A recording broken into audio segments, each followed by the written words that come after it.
You know, if there was room, you know, if you could make a 10-foot path on each street, or some of the streets where this. Good evening. Thanks. On behalf of the MVP team, I want to personally thank everyone for coming out tonight. It's really great to see so many people here. The MVP Municipal Vulnerability Preparedness grant program, and we're here to try to figure out how to reduce our vulnerability to the impacts of climate change. The grant process set up by the state, it's a collaborative process that involves residents, key stakeholders, our consultant team, Pioneer Valley Planning Commission, and we're coming up with strategies to reduce vulnerabilities to climate change. And we asked you here, I'll ask you to all come here tonight because we need your participation and input in order to get community buy-in for what projects, what adaptation, resiliency projects that we will be applying for grants in the future, and what we should be, where we should begin. So, as I said, this is a state. The model from this is it's a state grant, and we received the grant last year. Provides funding for municipalities across the state to plan for climate change and to build more resilient communities. The state's goals in this in this grant are to get a window into the opportunities and challenges that communities face with regard to climate change, to help distribute the climate change data to these communities, and sort of to look at communities as models for how to best bring adaptation projects throughout the state. The crux of this MVP process was the Community Resilience Building Workshop, which was held on February 7th. A group of stakeholders completed a climate change vulnerability assessment, and we prioritized a list of proposed action-oriented resiliency strategies, which if you got the handout when you came in, you can see those, the 55 strategies that came out of that, that workshop. We'll be getting into that in more detail later. So if you want to take a look at it now, feel free, but we will, we'll get into it in a bit. So another priority of this program from the state is to encourage the use of nature-based projects that use nature-based solutions, which are those projects that rely on green infrastructure or prioritize conservation and enhancement of natural systems. And so when these projects come to the state for funding later, projects that use nature-based solutions will be given a bonus in the, or given higher priority in funding. So that's sort of like the statewide goals for this program. What Easthampton is getting out of this is we're in the planning process right now, and once we complete this process, we will be designated a MVP certified community, which will allow us to then compete for state grants up to $2 million per project for individual communities and $4 million for regional projects. And that's the MVP Action Grant. And again, as I said, the priority is on the nature-based solutions. In addition to the Action Grant, we also when we applied for the planning grant, we applied for additional funding for to develop a framework to update our energy chapter of our master plan. So it's going to expand that chapter to a climate resiliency or sustainability chapter, and this whole process will feed into that. The data that we get from this grant this program will feed into that as well. And Pioneer Valley Planning Commission is helping us to set the groundwork for that update. At the Community Resilience Building Workshop on February 7th, we had about 30 participants, city departments, boards, committees, landholding conservation agencies, community organizations, local businesses, and some other stakeholder groups were all represented. It was a full-day workshop, and as I said, the sort of results of it are, there'll be a report that comes out of that, and the 55 actions. So as the Community Resilience Building Workshop, the process was to characterize the hazards in Easthampton, to identify and map community vulnerabilities and strengths, to then develop and prioritize community actions and projects that protect those vulnerable areas and populations, and then to start to delineate the next steps. In that case, funding or what we need to do to continue going forward. So before we get into the results of the workshop, I'd like to just hear from you briefly. And you're all, when you came in, there were some sticky notes, yellow sticky notes. Hopefully everyone has one. And just briefly, we're going to take a few minutes for people to write down some of the changes that you've seen in your environment, in Easthampton or in the region in the last, over the course of your lifetime. Does anyone need sticky notes or pens?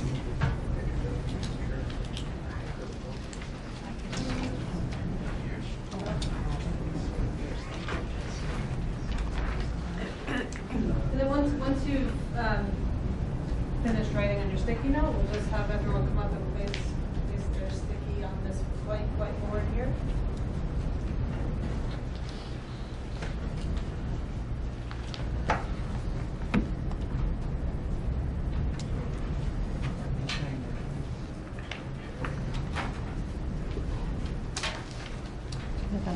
Yeah.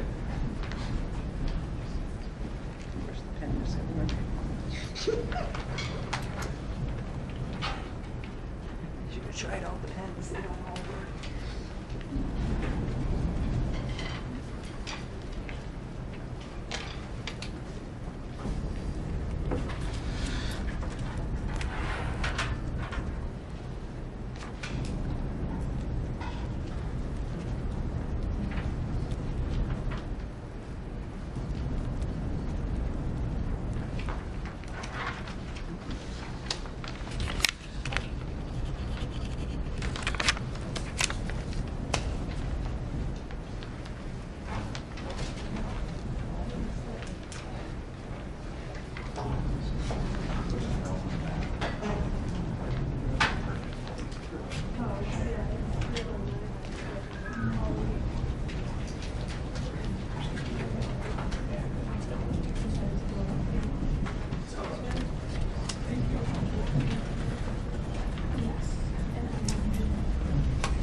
You do this. Michael do that, right? You're right. I love it. You're confirming, but I love it.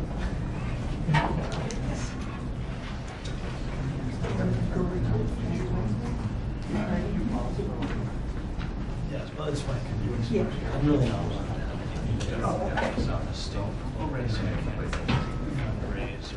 You're gonna be Yeah. to talk. Yeah. We're not allowed to advertise that. I've got, there's a budget here. The first part of the budget. Yeah. Which goes till 7, so we'll just wrap it right there. I know. That's what kind of struck me, because they're trying to set up a history 31 that's today, because there was one more person last week, so they were trying to schedule it in, and Peg's going, you know, many budget meetings next Wednesday. There are these.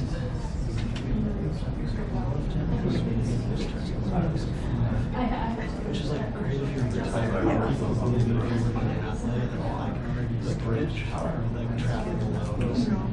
In 45 minutes. It's just like, okay, I guess we should like take a bunch of vacation time so that I can do this budget meeting. It's great.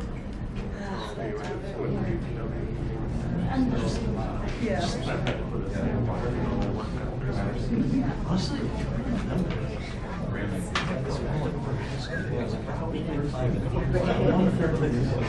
Thank you. So just quickly looking through the responses that people provided, there's a cluster around people who've noticed rainfall or flooding events, more extreme weather, heavier amounts of precipitation, and another cluster related to seasonal effects, shorter winters, more pollen, more variability within seasons, for temperature highs and lows. And then there are a couple of there's been more development in the city, and there's another one that was more trash. So thank you for participating. We're going to go now and sort of look at the global perspective of what's happening at the global level with regard to climate change. And Emily from Pioneer Valley Planning Commission will speak about that. So if you want. Yeah, I've just got 3 slides. I'm going to talk, thank you, briefly about some of the work that was foundational to the MVP program from the state level. So the Executive Office of Energy and Environmental Affairs kicked off this program in 2007. And at the same time, they were finishing their state hazard mitigation plan. And it was the first time ever that any state in the country had joined their hazard mitigation plan, which is a requirement under federal law for FEMA, with a climate resiliency plan. So the state of Massachusetts was doing that at the same time as they were putting together this MVP program, and in so doing they were also creating climate projections. So UMass, the Northeast Climate Science Center at UMass Amherst, was working on these climate projections, and that data was able to feed right into the MVP program at the same time as it was getting kicked off. So all of that is to say that municipalities that went through this program were able to access some really interesting data, looking ahead and seeing the likely impacts of climate change based on what we know about emissions projections and the best modeling. One of the things I'll say, we did this exercise, the sticky note exercise at the MVP workshop, and there are, no surprise, a lot of similarities, a lot about more flooding and a lot about more, well, I'll say less predictable weather events.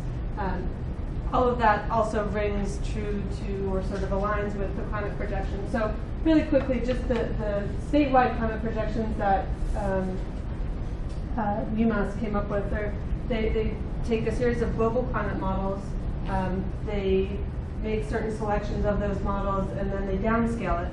And that's really important for the purposes of what Easthampton and other communities did with the MVP, because downscaling those models made them applicable and readable at the county scale, also at the watershed scale. So as environmental planners, we prefer that watershed scale approach.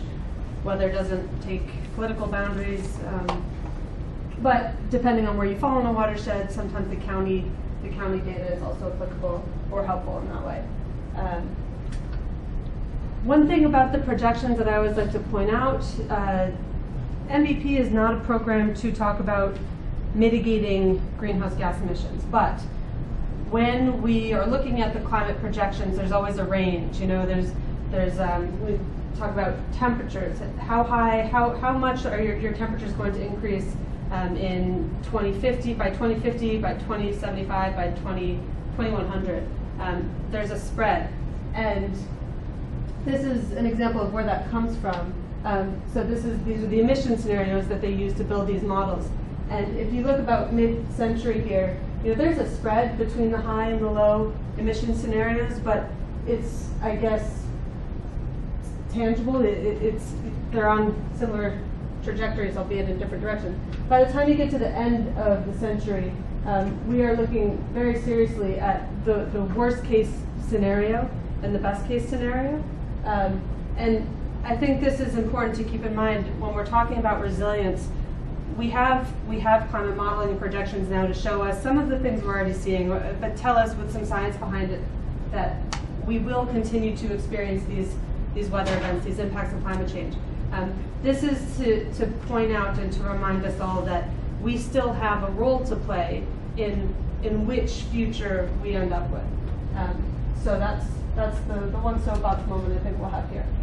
The results of the projections for the Connecticut River Valley Basin, I've got one slide on this. At the workshop, we went into about 20 minutes on this stuff and broke each one down, and either Jamie or Jeff or I could show anyone here, if you're interested, after the presentation, how to find some more detail on this. But for the purposes of what we're doing here tonight, I just wanted to give a quick overview. So by the end of the century, we're going to see an increase in average temperatures throughout the year. Our minimum and maximum temperatures will also increase, so that means that we're going to see more days over 90 degrees, 95 degrees, 100 degrees. Excuse me. Those are often in the public health realm. We talk about 90 degrees, temperatures above 90 degrees as the threshold for which becomes a health risk. Of course, days over 95 and 100 are even more problematic. Cooling degree days are days when we need to turn our air conditioners on. So that has implications for energy use. So that's why we look at that. So we will see more days of 65 and over, which are considered our cooling degree days, when we'll have likely bumps in energy use for air conditioning. We'll see a higher amount of winter precipitation. So that's important. These projections I didn't mention, they not only were broken down to the county or the watershed scale, but they were also broken down seasonally. So you could say what's going to happen across the year. You could also say what's going to happen in the winter versus the spring versus the fall versus the summer. And that's really, really important when we're talking about things like precipitation at the same time as we're talking about things about changes in average temperature. We're going to see more precipitation in the winter. We're going to see higher temperatures in the winter, so we're going to see more of it falling as rain rather than snow, and there are implications there. We are going to see a decrease, sort of conversely to the first point, a decrease in the days of severe cold. So fewer days of below 32 or below 0 temperatures, and fewer heating degree days. Along those same lines, heating degree days are days when we need to turn on our heat.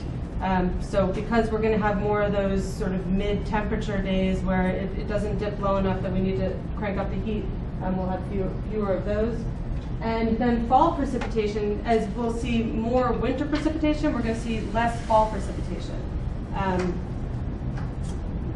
Again, all of these things have sort of cascading implications in various sectors: agricultural, drinking water, public health, vulnerable populations. So we do have more detail on each of these, but I just wanted to give a brief overview, more to introduce what came out of the workshop and sort of to lay that foundation that workshop participants had as they started thinking about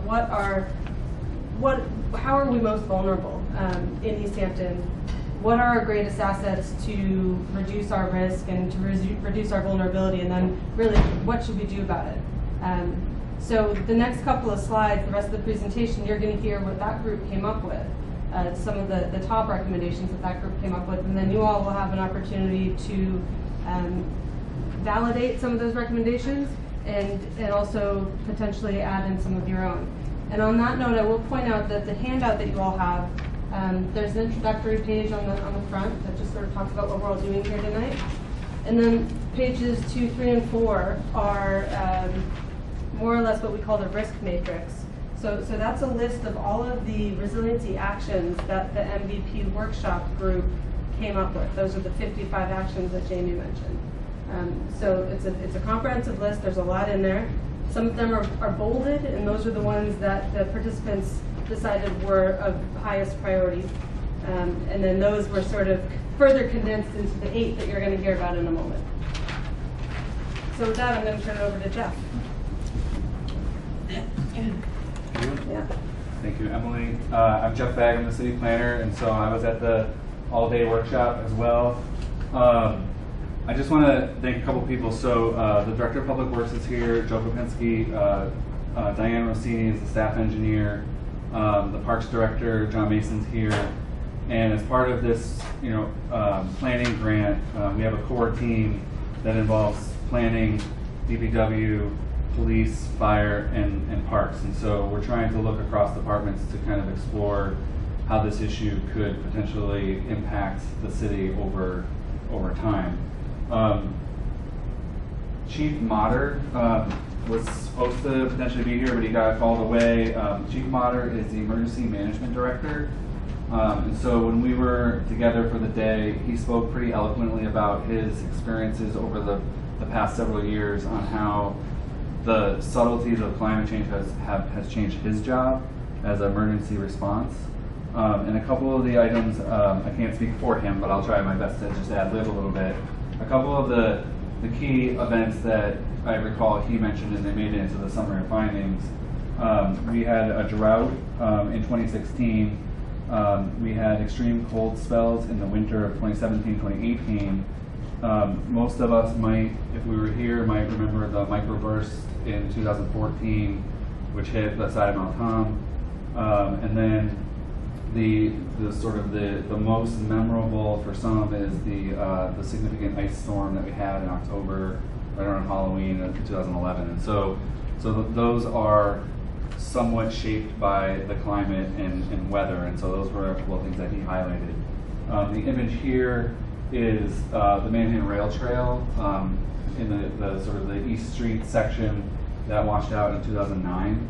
So this was after a series of significant rainstorms. It was a culvert that washed out. This is actually like the most modest image that we have. This was enormous, and it took out some of our sewer infrastructure, and this was a big deal. So things like this are some imagery that we have to go along with this. We spent a fair amount of time talking about some hazards of concerns. None of these are,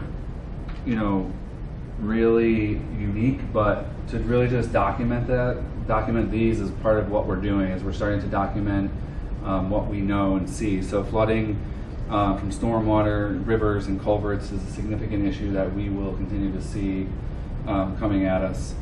Severe storms, strong winds, winter storms, and freezing precipitation will all have potential impacts on the municipality.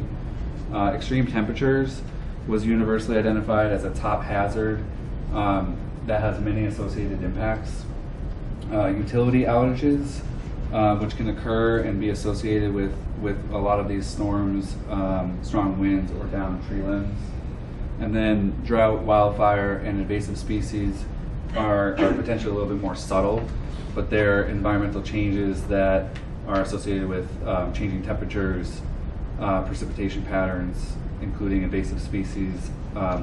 And we often don't think about vector-borne diseases, but that gets lumped in here. So as things get a little bit warmer, we're a little bit more vulnerable to things like mosquitoes and ticks.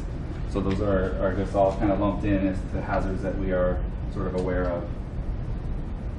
Concerns and challenges were identified, and again, none of this is really out of the ordinary, but it's really just, this is the chance to take a look at transportation infrastructure. So that's town and state-owned roads, culverts, and bridges. Some specific issues related to this are maintenance of culverts and how they function. So culverts are designed to carry water mainly under roads, and they're important to do that water movement. And so they have to be maintained and they have to be functioning properly. So, road passability is important for residents. If we are, in an emergency situation with a lot of flooding, you know, if a culvert fails and a road is impassable, then it's going to create more problems, police, fire, rerouting people. So it's all sort of interconnected. And something that Emily mentioned in the last bit was the increase in freeze-thaw cycles. I think is really important. Just it may be potentially one of the most ubiquitous things that we see in the earliest signs of climate change. So if in the winter we will freeze, but if we warm up, we're going to thaw, and we might freeze and thaw, and that is the essence of how our roads get damaged and are in need of repair in the spring. So it's this subtle thing that may show itself at first in a very subtle way. If our winters get a little bit warmer, it could be something that's really important. Our electrical distribution system, so we have a lot of pole-based electricity, so it's pretty obvious that if we get significant wind or rain storms, that power outages are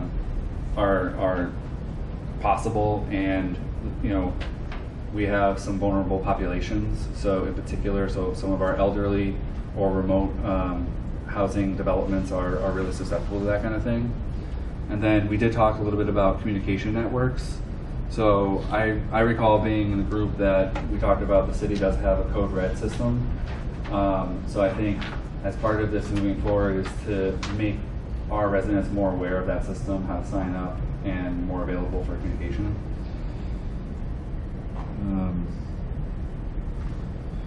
So we did some asset mapping, and a lot of this are our positive elements of the community.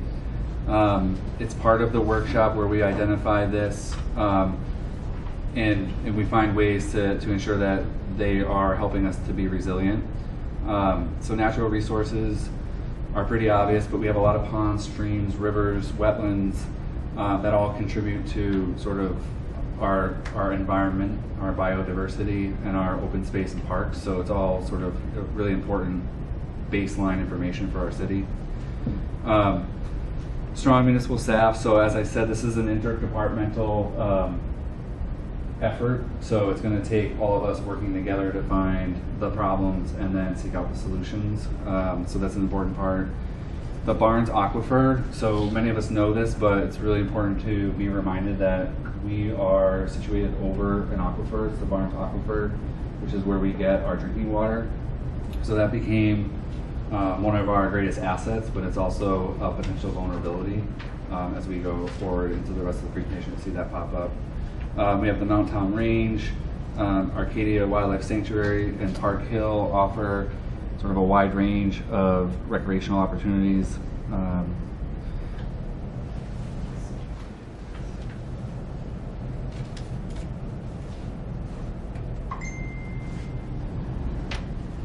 can't slide down.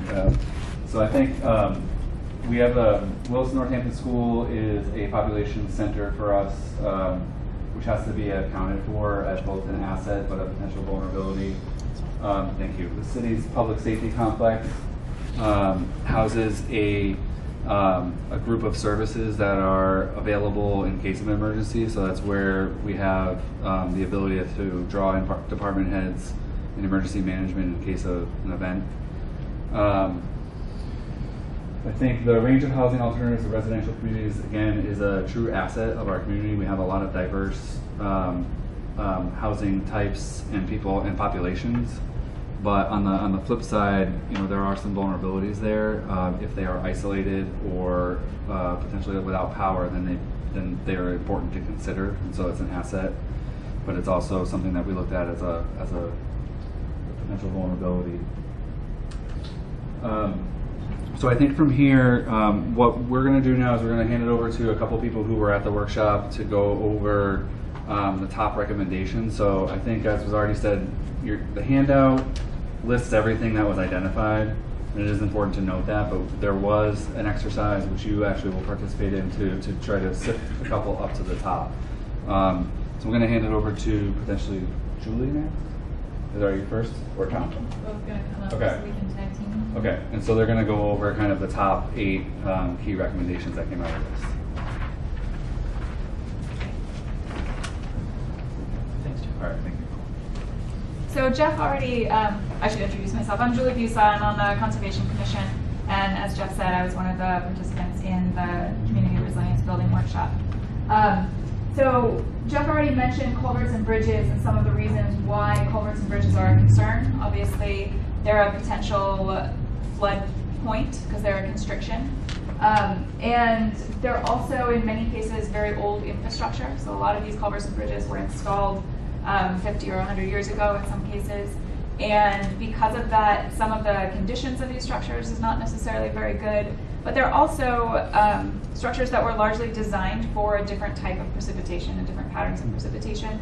So they aren't necessarily sized to accommodate the sort of heavy, intense rainstorms that we're seeing now, that we weren't necessarily seeing in the past.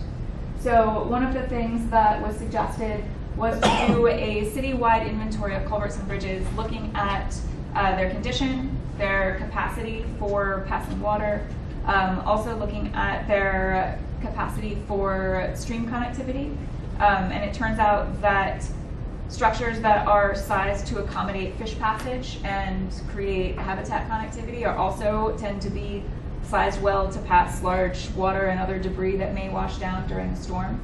So by looking at all of those factors and understanding which structures are the most undersized or the most in need of repair, we would be able to understand how to prioritize structures for repair or replacement. Another idea that was brought up as a priority was to conduct a comprehensive review of the zoning regulations and land use regulations throughout the city. And there were a couple of sub-points for that. One of the goals was to figure out how to encourage or incentivize low-impact development, and perhaps to encourage people to handle stormwater on site at their homes so that they weren't, so that all of the water isn't going into some of this undersized and aging infrastructure that we know is going to be problematic. We also talked specifically about adopting a local wetlands protection ordinance. The city used to have a wetlands ordinance that was specific to Easthampton, and it was repealed, I believe, in 1992 or 1995. And there hasn't been a local regulation on the books since. So we have the State Wetlands Protection Act, but there is leeway within the state regulations to create more stringent regulations at the city level. And that's something that the Conservation Commission has been talking about and wanting to do for a long time. But we're an entirely volunteer board, and so there hasn't been a lot of time for really thinking about and sitting down and making that happen. So that was something that we wanted to prioritize. There was also discussion of a steep slopes ordinance. Do you have more background and history on that, Tom?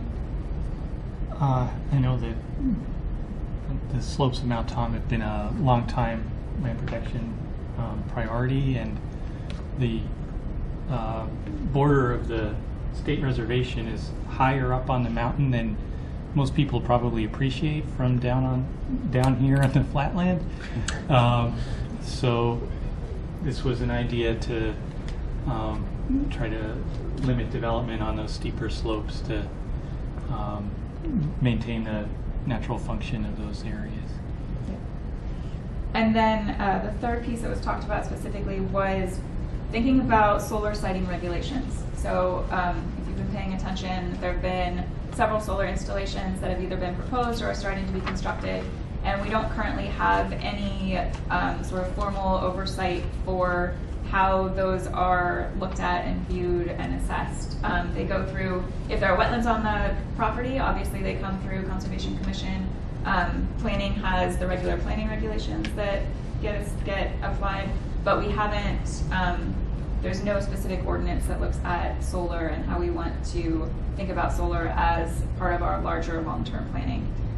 So we thought that it was important to think that through before we get too far into that sort of down the road of having lots of solar installations and not having thought about where they're going to be and what that means for future land use. Hi, I'm Tom Lotzenheiser. I'm a regional scientist for Mass Audubon. My office is at Arcadia, and I've lived on East Street for 15 years or something now. Anyway, I think in general the idea is to maintain the high functioning natural features that we have, the green infrastructure that we have, our forest cover, and as Julie was referring to, our the high quality of our stream systems and wetlands.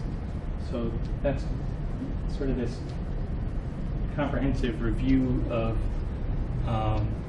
land use regulations is one element.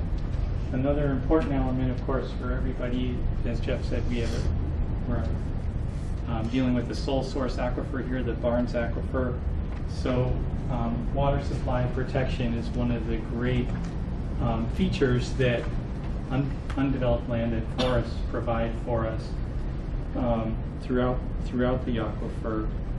So there's a few things that we can do to maintain the resilience of our drinking water supply.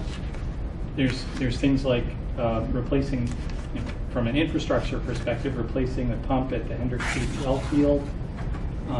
We can change our planning to develop contingency plans for drinking water treatment at Nonotuck and Brook Street wells.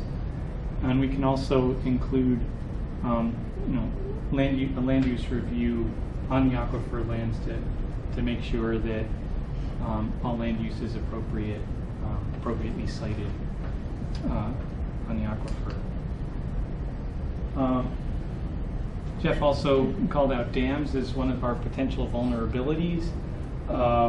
So two of our recommendations had to do with dams, and one is kind of a watershed-based perspective. Although the Cottage Street Dam is owned by the city, there's a lot of other dams in the Manhattan watersheds and Ashwaubenon Pond watershed that are owned and managed by other entities. So we want to coordinate with all dam owners to make sure that stream flow is safe as possible. And also we need to ensure that dams are properly maintained and properly funded for maintenance of especially the Cottage Street Dam right in downtown. So failure of that dam would be catastrophic to the city, so it needs to be properly maintained. Lastly, our last three recommendations, two of those have to do with vulnerable populations. The people who are there's a community of people who are potentially less able to adapt through the increased heating and cooling bills that people may be facing with climate change. So we have to make sure that those people are supported as our climate changes. So enhancing services for vulnerable populations, including providing targeted outreach around subsidized energy efficiency programs, providing local cooling shelters and food access. Also developing a Easthampton specific heating and cooling shelter was an idea that we talked about. Currently there's a regional facility in Northampton, but to have one specifically for Easthampton would be a possibility. And developing a local emergency action plan was also a priority. And in addition to the focus on water supply and dam infrastructure and culverts, we also have to evaluate and inventory our wastewater infrastructure. The wastewater collection system, is nearing the end of its designed lifespan. That system includes 70 miles of sewer mains, 18 municipal pump stations, and over 5 miles of forced mains. So that system will also need attention as climate changes and these heavy precipitation events continue to come with more frequency. Thank you so much. Thank you.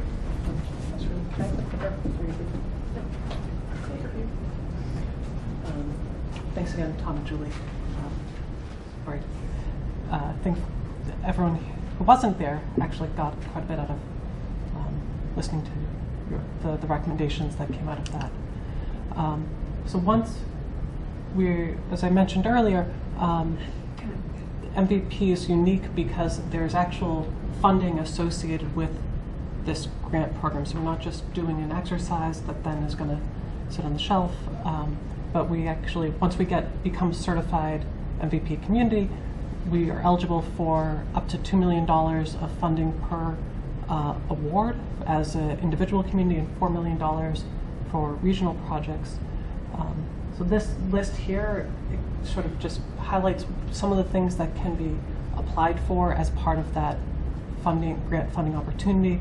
I'm not going to go into all the just reading. Everyone can really read this, but there's opportunities to do more detailed studies, more risk assessment, creation of local bylaws, ordinance and plans, tying into the wetlands ordinances or land use studies for the land use regulations about the aquifer. There's funding for public education and communication, so our Code Red system or similar type of programs. Redesign and retrofits for the the infrastructure that may not be suitable for green infrastructure redesign, but also for tying in green infrastructure when we have those opportunities. And then there's a whole slew of nature-based solutions. So this is quite unique as well because nature-based solutions or green infrastructure, they enhance and work with the natural environment to help deal with the negative impacts, not just of climate change, but just regular weather events. And they provide multiple benefits to people, not just not just getting rid of the water, but if an example of green infrastructure might be a bioretention swale or a rain garden, so it's providing flood control, it's providing infiltration for the water to recharge the aquifer. If there's plants, so providing air quality and if you're using native species, or native plantings, then you're providing habitat for native plants. So there's multiple benefits and not just getting rid of the water. And so, again, as part of this grant program from the state level, they're prioritizing projects that prioritize green infrastructure and nature-based solutions.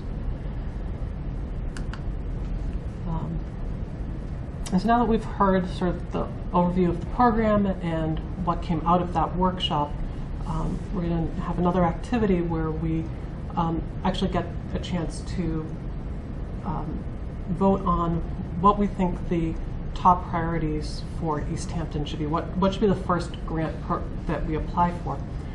But before we begin, we want to make sure that everyone has had an opportunity, that these 8 priority areas reflect the community's needs. So if you didn't think, if there was something that you're thinking of that wasn't in Tom and Julie's presentation, and it is on the list, the 55 actions, or if it's not even on that list, I'd like to take a minute to have people talk about those ideas that maybe we haven't heard yet tonight.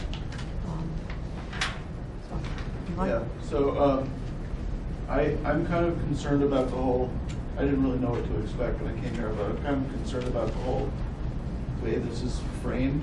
Not that, I mean, I appreciate all the work everyone's done, and I think many of these projects are good, but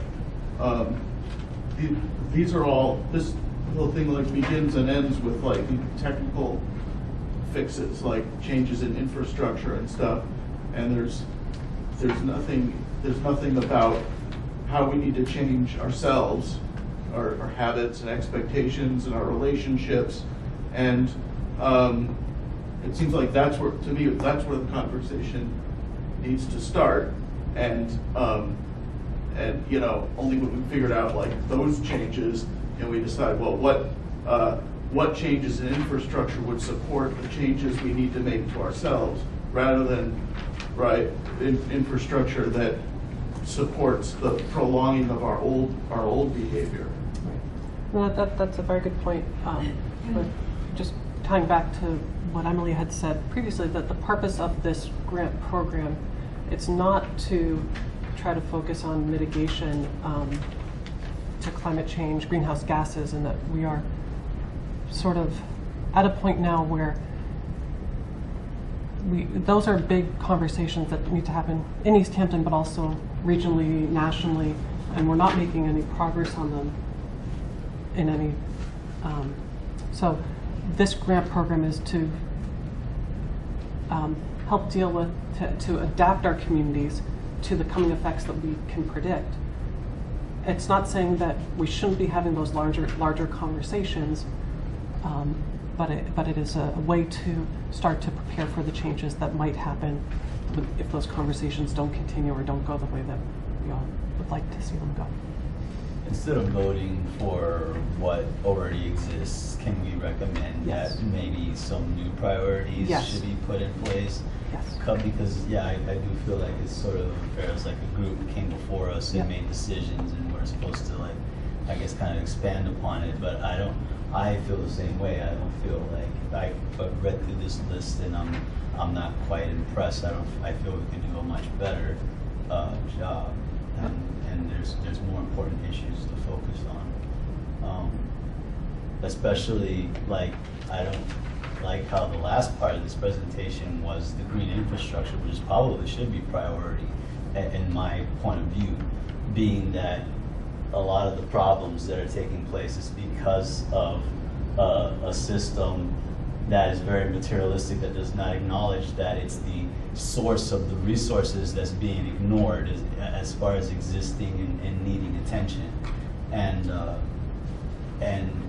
it, personally, I feel like I live in a twilight zone where most people believe that there is such a thing as infinite growth for our economy, and that it is something that human beings should pursue, and it obviously has caused the entire globe such a devastating blow on life itself, from down to the microorganisms that are suffering from microplastics to the microplastics that we're breathing in the air. I believe that mankind has a lot of responsibility with the amount of intelligence that we have in our minds, and that we simply cannot allow business as usual to continue. And if we have an opportunity to get grant money and in the form of millions of dollars to change some sort of infrastructure, that it should be our design. And everything is not designed to function well with the ecosystem. And so the design of the city, the design of the town needs to function with the ecosystem. We need to operate like an intelligent species and look at our situation very realistically. And I think the connection with the land is missing. And it doesn't take much for people to realize that all we have to do is go outside and look at the corner of a floor somewhere. We're going to see a piece of plastic just sitting there, a toxin that is going to destroy life, or is going to choke an animal, or is going to, we're going to end up eating it in the fish that we fish out of the water because it's disgusting. I pick trash out of the waters here in Easthampton all the time, styrofoam and all kinds of different things that are in regular, we mess with this stuff every day, and we obviously don't know how to mess with toxic waste. There are so many different solutions to plastic waste, so many different mycelium mushrooms that can clean it up, yet the richest among us, the billionaires among us in this capitalistic system doesn't have an interest in cleaning up our own mess and doing things the right way. And I feel there's so much more that needs to be done and needs to be addressed. And there's so much science, so much permaculture design has been an example throughout the world. We can sequester carbon. We can create biofuels. We can even Europe. Back in our history, we ran vehicles off compressed air, and compressed air didn't cause any pollutions. Compressed air, but the technology was bought off and discontinued because it was not an economic solution. There's so many things it's an economic problem, and it's a world problem, and it takes global revolution of ideas towards a more ecologically sane society. I think there's a couple things that both you and Eli kind of said that are a factor that I can appreciate how it's not sort of coming through. There was a discussion about education, so I think if there's a way to articulate that, because I think that there is an option to potentially seek grant funding to raise education for residents, and so that was the twist on this exercise, is that as a municipality we are going to be somewhat limited, and I think that's why it's framed this way, because I think we'll potentially rub a certain other set of people the wrong way if all of a sudden like Easthampton is going to start dictating how residents do certain things, and that may not be right or wrong, but I think there's a couple things that we are doing that I just wanted to mention. So there's small efforts that start to lead us down a potential path. So a lot of work that Jamie has done, we can get rain barrels for residents, so that there's small things that start to add up to residents' behavior. We sell compost bins. We're starting to try to steer people in those directions, or at least give them some of the resources. Green communities are another way to get at alternative energy sources for municipalities. So I hear what you're saying. I think and I don't know if Emily or Tom was raising a hand, but it is framed as a municipality, and so there's going to be a point where we can potentially help educate our residents, or offer them some things that are clearly lacking. But I think the nature-based infrastructure would be one of the things to help vote upon, because we have to start somewhere to start flipping our infrastructure towards a greener side, so I think I heard a lot of what you're saying. I appreciate it. I think, Tom, did you have something to add? I was just going to say that, I think that this kind of vulnerability analysis or assessment gives us an opportunity to get our house in order. And I don't know, it might have been lost in some technical, just the way it's phrased, but I think our second recommendation here, conduct a comprehensive review of zoning and land use regulations, that really touches on kind of looking across Easthampton's ordinances and saying where can we make changes that align better with the natural landscape and ecology of our community. So I think there's certainly things that could be better, but I think that this exercise is trying to get at least some of the things that you're talking about. And I asked Emily real quick, and there's other hands. So, is there a way to articulate, though, kind of to capture what the two gentlemen just kind of said in terms of educational? I just wanted to go back to what Jamie introduced this. One of the purposes of this dialogue right now and it occurring before we do a vote is so that you all have an opportunity. You still have your sticky notes and your pens to write in your own actions. Put them on the board over there, and then when the group gets up and votes, everyone will have discussed those actions. They'll be added to this list here, and everyone has an opportunity to weigh in on any new recommended action as well. And just as Jeff said, these are actions that the city can take to support its residents, its citizens, and itself as a municipality to reduce its vulnerability to the impacts of climate change. So, the more honed in you get on the purposes of the MVP program and the available action grant funding and what it can go towards, the more specific you want to get and stay within those boundaries. But with that said, this is a pretty broad program. As you've seen with some of these slides and in the conversation so far, you can tie almost anything that we experience in our daily lives to the impacts of climate change in the future. So, can I ask a question in terms of, if it were to be an infrastructure project, say, replacing the pump at the Hendrick Street well, which is, my understanding is it's a huge need, but there could be a whole outreach and education campaign that's tied to drinking water and stop putting chemicals on your lawn. That's potentially gonna impact our water supply. So you could probably marry some more robust program within a grant application that would bring together some of that behavior changing stuff that I think you're trying to get at in what you're saying. Yeah, absolutely, and I think that would be a highly competitive application for that reason, because as we've seen, the program is prioritizing nature-based solutions, and while a hard infrastructure replacement project is not nature-based in and of itself, the way that you sort of bring in that other element is by doing the education and outreach and potentially zoning. And if I could also, as a member of the Pioneer Valley Planning Commission team, add just a little bit of background information, which I think would be helpful as we dive deeper into this conversation.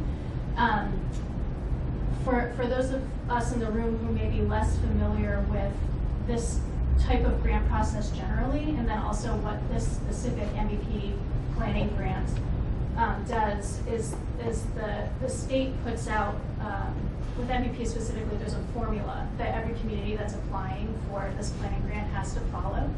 And that formula happened to be, for better or for worse, a community resilience building workshop, which is what we've sort of reviewed here, where the municipal officials and local business owners, et cetera, come together and sort of do this pre-planning exercise, and then that's followed by the public listening session, which is what we're here doing today.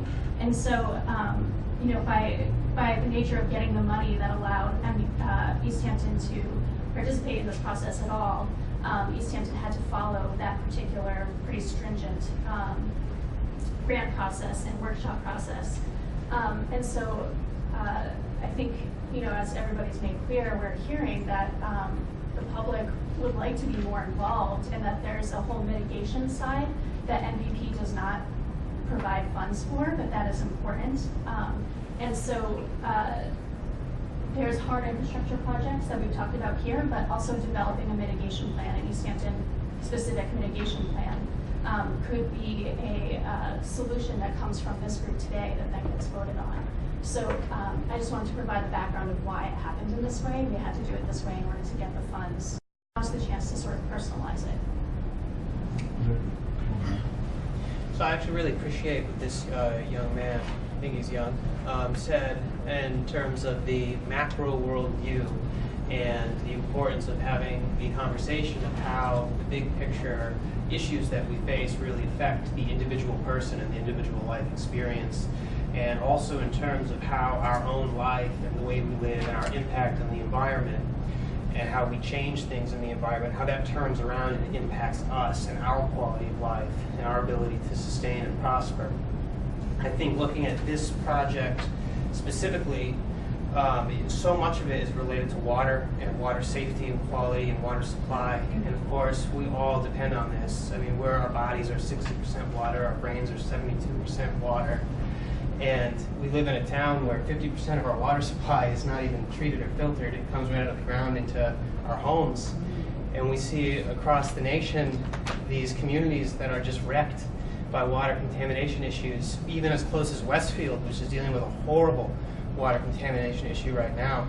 And if we have an opportunity using a grant program provided by the state or federal government to bring in some resources so that we can protect our water supply and come up with a plan to protect our people in the case of that supply being threatened, it's an extremely important thing that we have to go through. And although these big world, big picture concerns are really important, we can't lose sight of protecting what we have here and the people that live, that are our neighbors, that live in this community. And if this is something that we can do to help, then we have to do it. So just to build on and put another spin on what folks have been saying, I'm actually a certified permaculture designer and began my career as a researcher in ecological economics, looking at steady state economics and thinking about the impacts of capitalism on the environment. But I think what the last thing that you said that was really important to this discussion is that those kind of movements and approaches require a global revolution. And climate change is not something that we can direct just within our own city. It's something that's going to happen on a global scale, and if we aren't making global changes to address climate change, we're going to be stuck with it. And so I think it's actually really admirable that Massachusetts is taking the lead and taking an approach of addressing resiliency and assuming that we may run into the worst case scenario because we aren't able to address things on a global scale effectively on a good time scale in order to curb climate change. And so this program is really geared towards making sure that we're ready when it gets here, if it does get here. And all signs currently are pointing to it's coming and it's already partially here. So I think that that just adds another lens to understanding why it's important to do these sort of physical resiliency measures now. Well, I'll also add that if we're wrong and we do somehow manage to like stop climate change, a lot of these green infrastructure, the green infrastructure that we put in is beneficial regardless of what happens. You know, it will protect us when climate gets worse, when, you know, if we right size our culverts, so that way we can have large stream flows. That also provides opportunity for, you know, animals and the species that use those waterways differently than we do to travel up and down it, or you know, if we well, there's just many opportunities that it's not just a traditional built infrastructure that only has one purpose. So just to keep in mind. And wonderful conversations I'm hearing here. And what I'm gathering from it, importantly, I think, is making the connection between the plan and the people and educating the people at the same time. So as the grant applications are being submitted and we're looking for how we can load it so it's the most impactful, including the education of our community on the specifics through cable access, through the social media or whatever. How are we going to bring all of the community in to be on this team and not feel like it's something that's put on it as many things happen? Oh, here's a grant, these people manage it, we don't own it. But how can we involve the citizens? And that would be through our education. So every step of it should have that education of the community. And you can look and say, our little city's doing this, here's the macro effect it would have. It's a great idea. Yeah. So, yeah, Peg made me think of something. So, I think we have to be careful because the infrastructure that we build influences people's behavior, and we can we don't want to build infrastructure that just reinforces old, unhealthy behavior, and we also can't just build whatever we want and just strong arm people into changing their behavior. So, I mean, we really have to be careful about this and think of the the second order consequences. Thank you. So, are there any more suggestions or thoughts about? Yeah. One area where I'm just thinking in terms of is more catastrophic events occur, like for example sea level rise, where coastal towns may be flooded, where we may actually have climate refugees just within the state. I'm just wondering in terms of sort of our preparedness for kind of the social and economic stressors that will occur maybe decades ahead, but maybe not that far ahead. Just in terms of being able to manage not just sort of what Easthampton looks like now, but what it may look like down the road, where we're facing sort of an influx of people moving here because they've got nowhere else to go, where economically things are sort of falling apart to some degree, where we don't have the tax revenue we used to have. Like if there's sort of some focus on in terms of that kind of level of emergency management. Yes, the answer is yes, and that is a great point. It's a conversation that's come up in almost all of the MVP workshops that we've done at the Planning Commission or participated in. And last year, the city of Holyoke did this process, and they came out with one of their top priority recommendations was to do a study of what you're talking about. And they received the action grant funding to do that. And so Holyoke obviously experienced this firsthand with Hurricane Maria and climate migrants from Puerto Rico or climate refugees. So they're looking at that. They're wrapping up that study right now. One of the things actually that the MVP Action Grant likes to fund is any sort of pilot study or project or a study that will lead to benefits for other communities in the state. You know, these are questions that we're hearing in all around the Pioneer Valley, but also in other parts of the state as communities go through these processes. A lot of the concerns and challenges and project ideas are similar. You know, not everyone can do them all at once, but so that's something to keep in mind, and I think that's a really great one. I'm looking forward to seeing what comes out of the Holyoke study. Just quick, so, you know, we have a couple people here, it's great, and then we also have a survey available online. Can we pick a date until that is available until we have a date? It's in May 8th. May 8th? So the last slide will have a link. Okay, yeah, so it's important, you know, I think to your point about education, it's something that, you know, myself, you know, and the planning department and others, it's a struggle to get all this information out to people. You know, there seems to be quite a competition for people's attention. So it's a constant struggle. I mean, News Center 22 is here for a little bit, so we got a tiny little splash, you know, tonight at 11, and we use social media where we can. You know, we try to get stuff in the Gazette. I mean, it's hard, and we struggle. We can't always do townwide mailings for everything. Otherwise, you know, then people would be throwing away paper all the time. But so, if you know somebody, you know, who you think would be interested, try to find a way to encourage them to at least take the survey, because that's kind of the last bit of information we can gather through this process, and we have it for another week or so. So, I would ask for some advice. How do we go from here to putting up ideas without anyone who wants to submit another action for the group to vote on, this would be the time. And we should take maybe 2 minutes for people to write up their ideas. I would encourage you all to take a look at the handouts that you have, if you haven't yet, to see if the idea you're thinking of, and if you are thinking of adding another action to vote on, is maybe already on here. You could use this language, you could add to it, you could expand it and put it in your own words if you like. So if you would like to add an action to vote on, do so on the sticky note, put it on that board, and then once we'll maybe take 2 minutes here for everyone to have a chance to do that, and then we'll get up and everyone will vote.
It's good.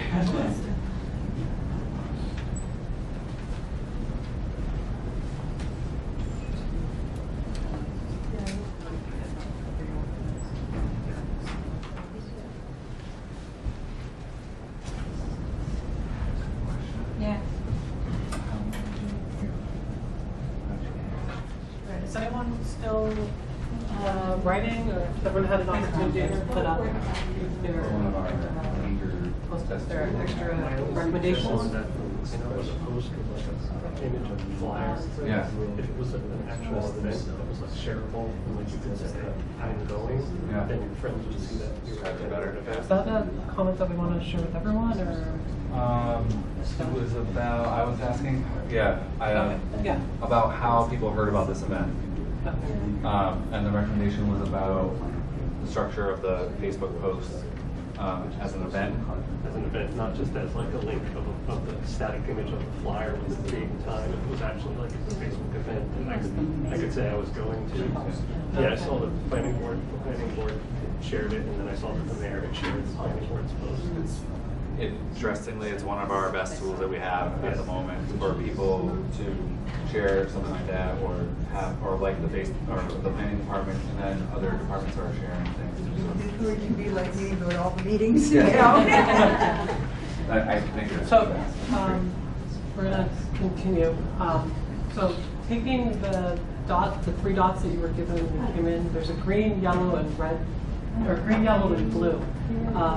And so what I'd like you to do is, using those three dots, the green dot is your sort of highest priority first choice items.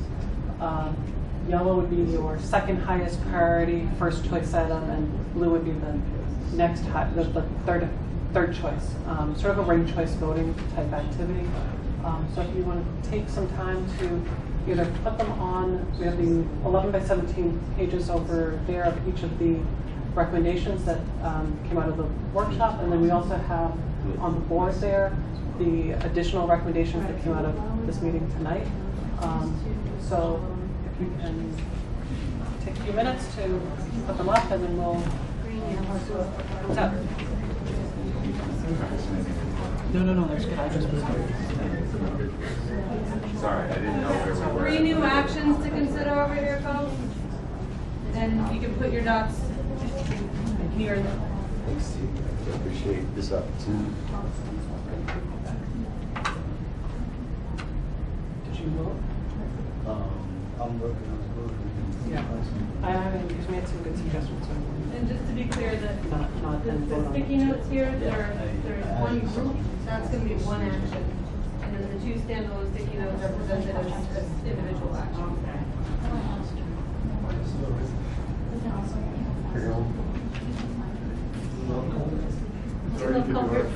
Oh no, I'm used to it. Okay. Not you, but just. I love Culverts. And you're right. We actually have a t-shirt idea. I have really strong feelings about Culverts. It's not necessarily that you love the Culverts, you might hate the Culverts, which is really interested in Culverts.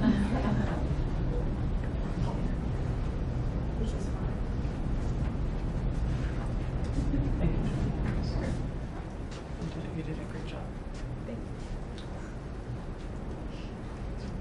Thank you, Tom. Great job. Last minute. We should do all these.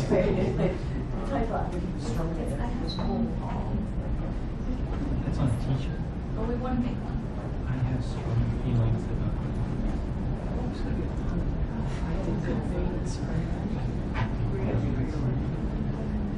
English passage specialist colleague came up with it. She has very strong feelings. I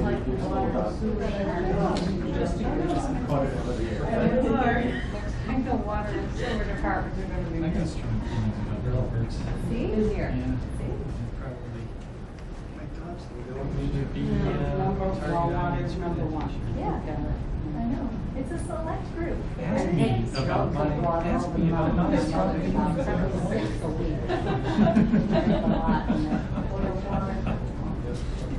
It's good for bridging my neighborhood. I have a couple shirts. They volunteer and one singer asked me about this one, so I'm aware of it 3 years after the event. So it's pretty good. Let's talk Yeah, actually I'm undergoing allergy testing as well, so I'm like also exactly what I'm I'm just, I'm like in a haze. Yeah, yeah, it's been a rough. I'm voting as one. Yeah, I started my testing in January, and then I didn't get enough days for me to finish. So I had to do How much more time do you have to wait? I should be done this weekend. So if I can just make it the next couple of years. I'm playing like whack-a-mole. Well, luckily it's raining enough so that That was such a scene. And Right. Oh. It's always except for Oh, heaven, okay, sorry. Yes, oh my goodness, I take the longest shower every morning. I was like standing in the shower. Oh, right.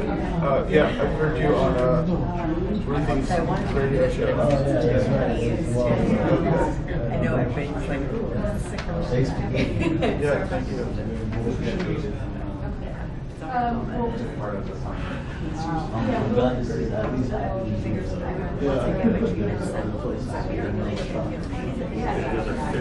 love your stuff. During a normal. That's why morning and night I can walk it. Or by night.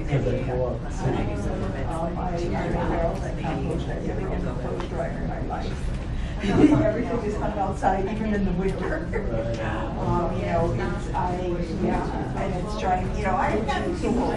Some people are bored doing some stuff. So has everyone had a chance to? Education is the hardest. Hardest Yeah, getting people to understand. Does everyone vote? Does everyone? I'm on the Manhattan. So we're just gonna grab one more slide to get You should know about this if you don't. Yeah, okay, so the show. So, looks like,